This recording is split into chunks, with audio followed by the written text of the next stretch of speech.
Okay, so welcome to Lab 4, and this lab will be broken down into three parts, and it centers around elevation. So to get started, make sure you go to Blackboard, okay, and jump into our course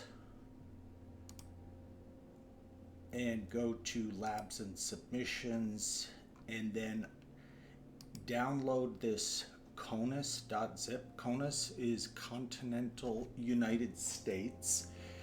And I put this nationwide data set together for you. And I think it'll come in handy in this class, in future projects, and of course the one we're working on now, but also in the future. So here's how I'd like you to treat this. Go to Show in Folder, all right, and then extract all. You could just extract that right here. And this is a geodatabase, so everything's packaged into one of those cylindrical containers for you, all right? And then open that up so you don't have two folders. And do a Control X to cut out of that. And then let's go to our class folder. And outside of our project, okay, I want you to create a GIS data folder. Okay, and you may have already done this. So you have that container for the folders template. All right, so here just do Control V, and then let's go up to our project folder and double click on the root file to open the software. Okay, so we're looking good.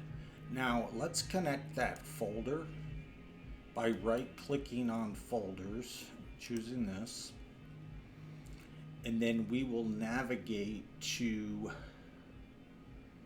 they don't make it that easy here, so we have to go through OneDrive, and let's go to our course, and then your GIS data folder, just click on that, make sure that's the name down here. Now you're just building a connection with that, okay? And so now you have this guy, and this is going to help us a lot in this project, as I said, and with other ones. Okay, so now since we've completed both of our templates, what we're going to start doing is making copies of these so that we can create those individual themes I was talking about. And today our theme is going to be elevation. So what we're going to do is let's close that and let's open up maps, and you're simply going to right click on your template, okay, your base, and I like to do a copy and then right click on your maps again and come down here and just do a paste. Now this is important. As soon as you make a copy, make sure you do your due diligence and name it correctly. Because what's nice about this software is it's project based, okay? So you don't have to have separate files for every map and layout you're making.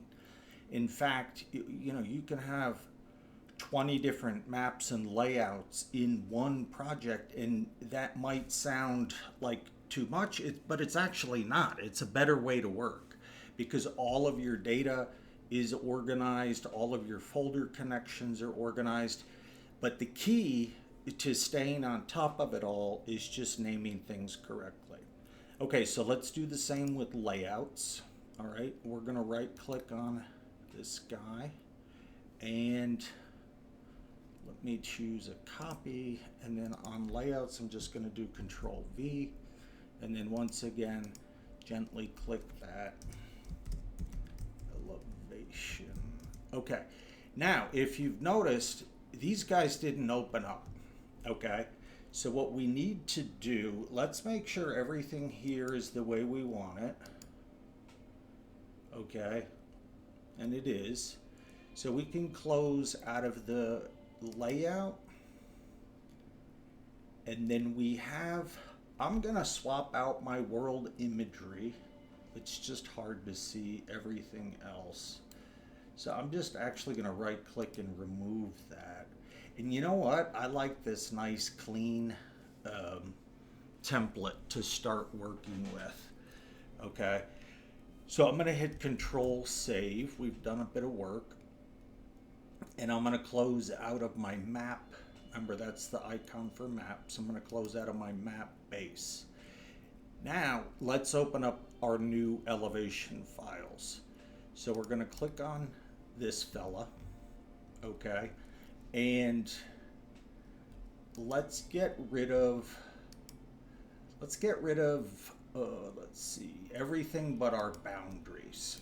Okay, so right click on those three groups. Now remember, we're not deleting anything, okay?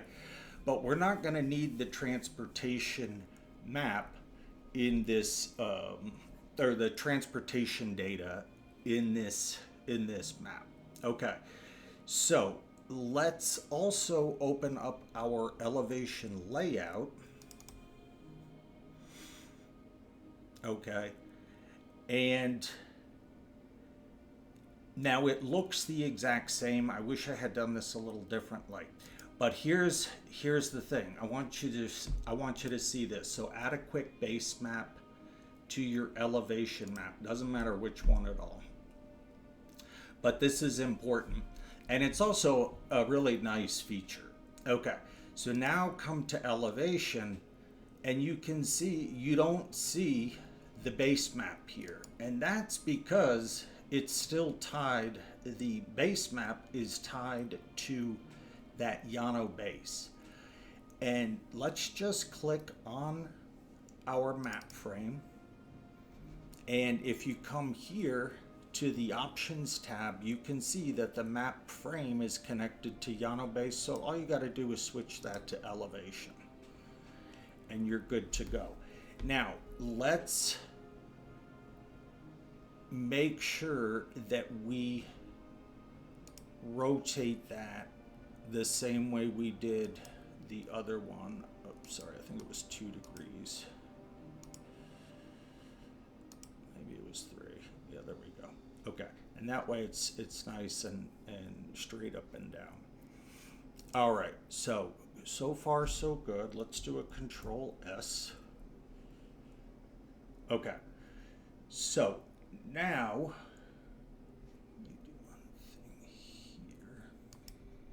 okay, this still confuses me sometimes, all right? They get a little overboard with the naming, all right? So the map frame is named elevation, but we had previously named our, I'm sorry, the map is named elevation, whatever. We just need to name this elevation, okay? I think they overcomplicate it here. And you can also name the actual paper space as well. So just keep that in mind. You want to make sure that you pay attention to your naming, because you can, and I can too, if like I just did. You just want to make sure this is what you're referencing, okay? And then up here, you know, in some cases, I wish I would just leave it at the default, which is map frame. Okay, so and then this one is named correctly. All right, let's move on. Okay, so we are in this first video. We're gonna learn about the concepts of elevation. Okay, so I want you to take off these, hold down Shift, right click, remove these guys, and then I want you to go to your catalog, okay, and go to Portal and go to your Living Atlas, and I want you to type in terrain. Okay. Now what we're looking for, there's going to be a whole lot of data sets named terrain, okay?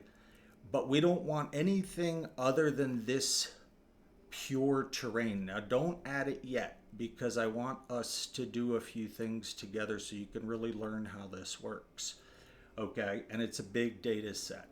But this data set is a thing of beauty, and it's just pure data. It's just this terrain. It's not tinted, okay? It doesn't have any shadows in it. It hasn't been darkened.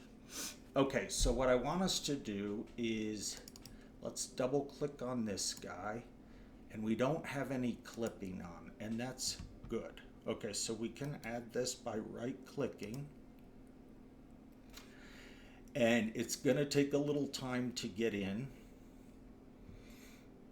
Okay, now once it does, you may need to wait until this stops.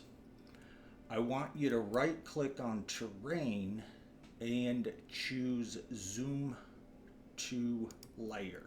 Okay, it's gonna look a little weird because we do have a projection for the United States. So we got Batman here, all right? But remember what projections are all about.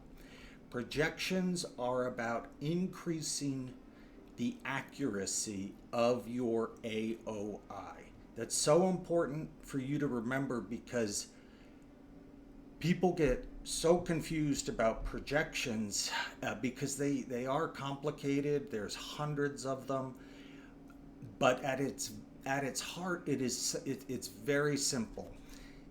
Very rarely does anybody need to make a map of the whole world, okay?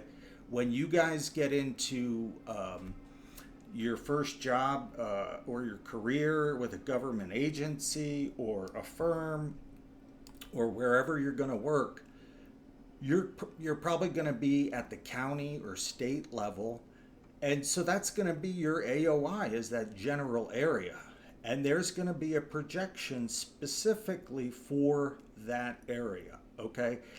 And again, this projection we put is for the continental United States, okay? And that's why the rest of the world looks wonky.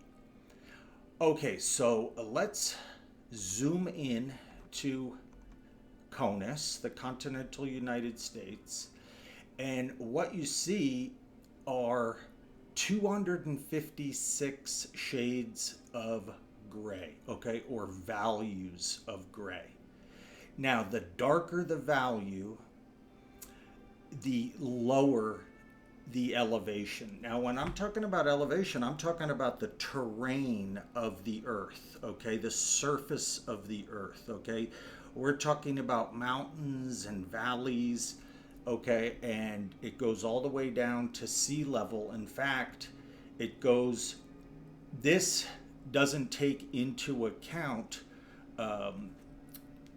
the sea floor, the ocean floor, but it does take into account the floor of the lakes. So when scientists measure the elevation of water bodies, which is called bathymetry, they don't measure the surface of the water. They measure the lake or the ocean or the stream or the river bottom, okay? And so that's why this is negative 450 meters, which I believe is Lake Baikal in Russia. Okay, now one thing that's really cool is this software is currently using 256 shades or values of white to black to represent elevation across the whole world, okay? And you can see this guy spinning. So let's twirl open our boundaries and let's zoom into our Llano boundary, okay, by right-clicking and choosing Zoom to Layer. Okay, and you're gonna see that it's a blurry kind of mess, and that's because with only 256 values of gray spread across the whole world, it gets spread pretty thin. However, this is so cool, okay? What you can tell the software is, look, this is my AOI, everything you see on the screen, okay? And I want you just to spread those 256 across this area here, okay? So somewhere in here, you're gonna have a pixel that represents your Mount Everest. It's gonna be your highest elevation. And somewhere else in here, you're gonna have a pure black pixel, okay? That represents the sea level. Okay, so the way to do that is select your terrain layer, and you're gonna see this image service layer tab appears. So click on that, and then click this button called Dynamic Range Adjustment. And that does exactly what I had mentioned. So it's going to adjust those pixels just for the image on our screen. So you don't want to zoom in and out at all at this point. Okay? Okay, so you can see how much more definition you have here. Okay? And this is a multi-resolution data set. So this, I believe, yeah, I'm pretty sure this is Palo Duro Canyon, okay, where my hand is here. So let's slowly zoom in here, okay, and really let's get into this area here. And now watch how amazing this this can be. Now that we have DRA selected, we just need to wait for it to process our extent. So don't zoom in and out anymore. Okay, so you can clearly see the canyon here, and sometimes you may need to change that a little. But the other thing, oh, it won't do that here with that. I was going to say the other thing, if you choose that minimum maximum, is it will give you the elevation values over here, okay, on your on your value. It'll give you your new lowest and highest. Okay. So this layer is really, really powerful, but you can see that it can be a little clumsy to work with. And it's great for visualization, okay? Because you can come up here to analysis, and this is where you have all your tools. This is where you can manipulate your data in all different ways, okay? And at the very end of this ribbon, you have your raster functions, okay? Now, these guys are pretty cool, especially if you go down to surface, okay? And you can create all kinds of things using these quick tools and this terrain layer, okay? Now here's the good thing and the bad thing. This is a lot like symbolization, okay? So it's like if I clicked on this symbol here and made these straight lines dashed, or if I clicked on the borders and I filled in the polygons with green or something. You're not really creating any new data, but it's a good way to visualize something, okay? So say you want to show your the people you're working with, or, you know, some focus groups, you want to show them the contours and the hill shades around here. So click on contours, and then pick the terrain raster, okay? And then let's make that 40. Okay, and then let's just choose create new layer. See, it's not creating any new it's not creating really a new file, okay? And give it a little time to draw out these contours.